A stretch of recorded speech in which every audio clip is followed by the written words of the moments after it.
Hello, good afternoon. Welcome live from the Zero Project Conference 2026 at the Vienna International Center. My name is Anna Königseder. I'm the Director for Business Partnerships and Operations within the Zero Project team. And I'm very happy to welcome two wonderful speakers today online, who join us online. So hello, Deborah. Hello, Steve. Deborah Rue, who is the founder of Billion Strong, founder also Rue Global Impact, and of course, Zero Project Ambassador who supports us since very many years already, and a lot of many other roles that you have, Deborah, but we have to keep it short today. And Steve Tyler, welcome, newly appointed CEO of Billion Strong. Very nice to meet you online today. And so I think we have a lot to talk about, so let's dive directly into it. And so as the first questions for our participants here in Vienna, but also online. So Deborah, Billion Strong has evolved from an idea to really into a global movement. And so I think everyone would be interested in knowing where is Billion Strong today and why is this movement so important for disability-led leadership? Well, Anna, thank you so much for inviting us to be here. We are very excited. And I want to say hello to all my friends out that are attending the wonderful conference or attending it like I am online. And I love that we have that option. But I also want to thank Zero Conference because the Zero Project Conference, because y'all been very supportive of the Billion Strong movement. So when we first started it, and I announced it at the Zero Project. But when we first started, we were looking at it as an identity organization. How do we make sure that we are included? We people living with disabilities, especially when so many of us have hidden or invisible disabilities. How do we really keep this movement going? What I didn't anticipate was certainly the DEI attacks and the woke attacks. But at the same time, it continues to tell us how important it is for us all to come together with pride and really have people that have lived experiences with disabilities heard in different ways. And so I'm very excited about where we're going with Billion Strong. We've continued to be growing quietly in the background. We're still having funding challenges. Who isn't? But whatever. We believe it's very important, and we have a lot of countries involved. To date, we have 115 countries involved, and we're really, really excited about the announcement that we're going to give today. So back over to you, Anna. Thank you, Deborah. Steve, would you like to add something to this question? Billion Strong. Well, firstly, I'd like to thank the previous people involved in Billion Strong, especially Lamondre Poe, who a number of you will know, previous CEO. He, I guess, took it from the idea to where we are today, the 115 country representation. And my job now is to take it to the next chapter. What we're driven by, I guess, is in a world where there is now accessibility legislation, there is assistive technology and more accessible technology.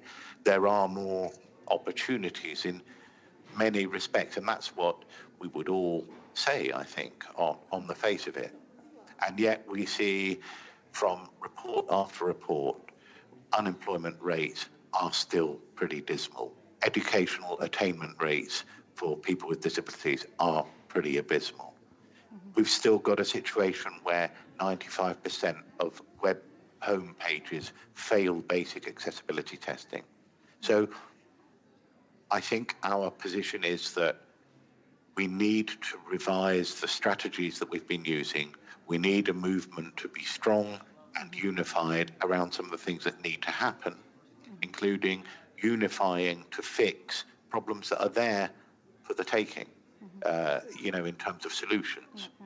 And the key issues that we want to focus on right this second are building membership, which is what we're busy doing now, working with the university and college sector to enhance the kind of guidance that's given to students and so on, and to focus on becoming a convener to make sure that people are represented at the right tables.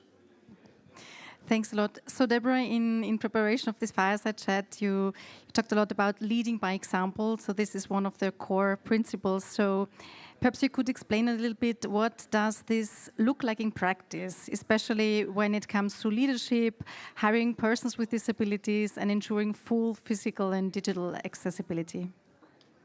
Great question, Anna. And I just think that it's time for the disability organizations, the disability community, those of us with disabilities, those of us that are OPDs, organizations of persons with disabilities, to actually lead forward. We need to be hiring people with disabilities. We need to be openly talking about our own lived experience with disabilities if we have them. We need to be innovative. We need to be the groups that everybody looks at and say, and I will tell you, I've talked to many organizations that they don't hire anybody with disabilities, even though they are a disability organization. And so I think it's really time for us actually to stop pointing fingers at everybody else and saying, I am so tired of you corporations being so inaccessible. Well, how about us? I am tired of the largest disability organizations in the world not hiring us, not supporting us, not being fully accessible themselves. That 95% that Steve mentioned, well, that's disability organizations too. So it's time for us to stand up and be innovative. Expect disability organizations to include us in ways that have not done, and expect disability organizations to support and promote each other, like what we do with Zero Project. Steve? I think so far we can be very proud of some of the moves forward that we have all made, and the people around the Zero Project kind of table and elsewhere have been massive contributors to that. But it strikes me now that when you look at the data, what we've managed to do against the odds, strangely, is to stop some of those numbers going in reverse. So rather than accessibility being a given, what we've managed to do is, through the new technologies, through some of the legislation, through the standards and regulatory activity, through academic research and so on, we've managed to prevent a reversal. And that's not good enough, really, and we want to see a step change around that.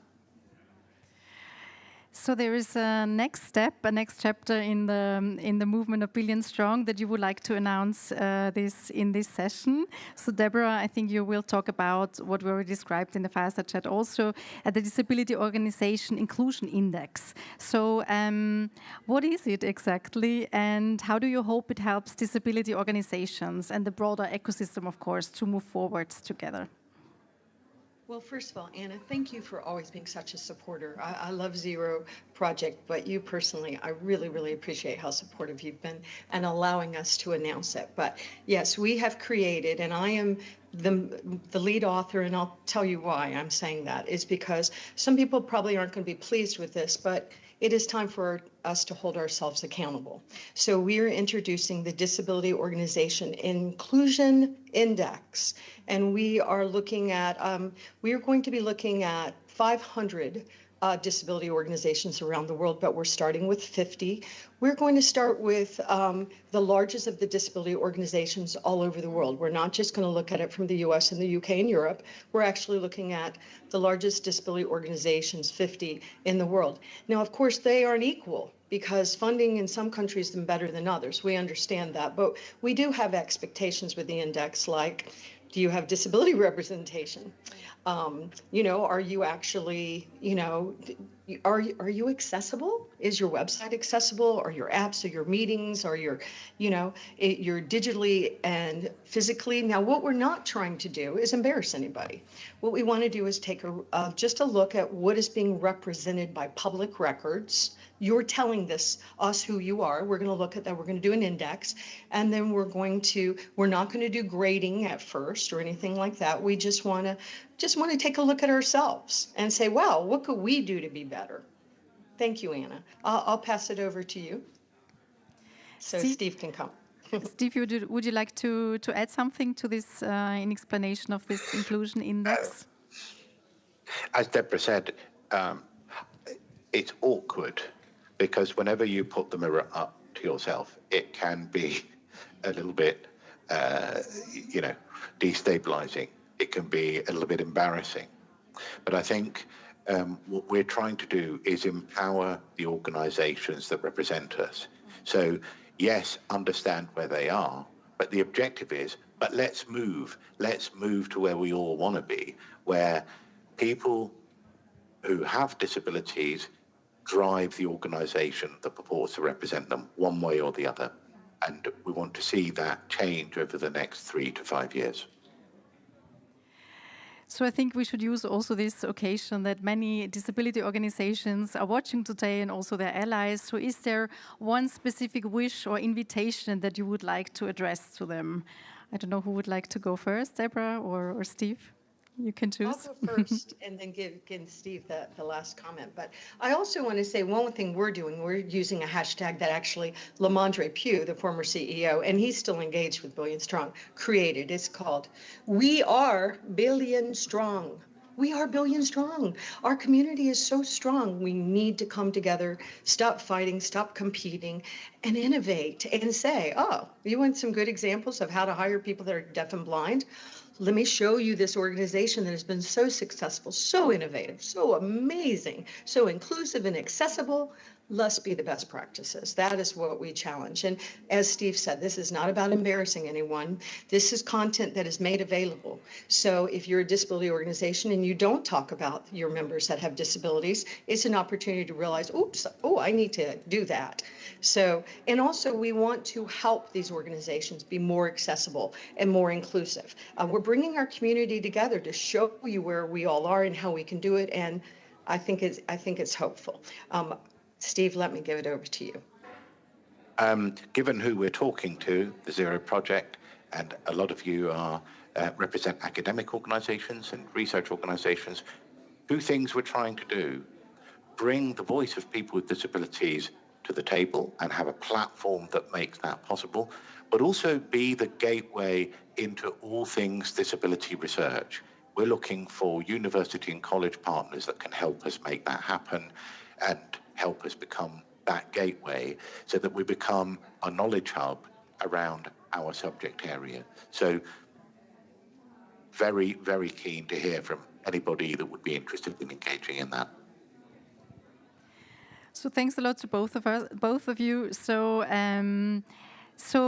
we would encourage every organization, disability-led organizations, to really get in touch with Deborah and Steve and participate in this Disability Inclusion Index. And I think you can find more information on the website of Billion Strong, but also if someone would like to get connected to Deborah, please also don't hesitate to contact us. And so thanks a lot. Or we have 1 minute left, so if there's anything else that you would like to add, Deborah or Steve?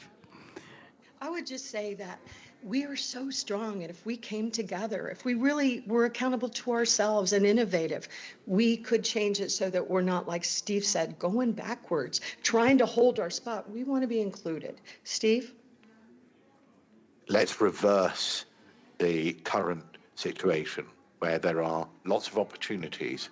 We need to make those available to people with disabilities. And one way or another, we need to review where we are and remedy those challenges.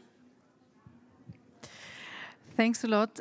Thanks a lot to both of you for joining us online. Deborah, a personal message also to you. You're dearly missed here in Vienna and really hope to see you in person very soon. And I wish both of you really all the best for this initiative. And anyhow, of course, Zero Project is a big supporter of Billion Strong, as also Deborah has supported us since so many years already. So thanks also for this. It's the occasion to thank you officially also for your support.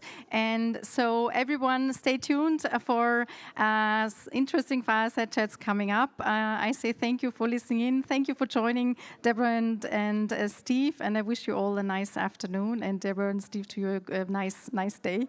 And I say thank you for listening and hope to see some of you in person a little bit later and then online for further Fireside Chats. Goodbye from the Zero Project Conference 2026.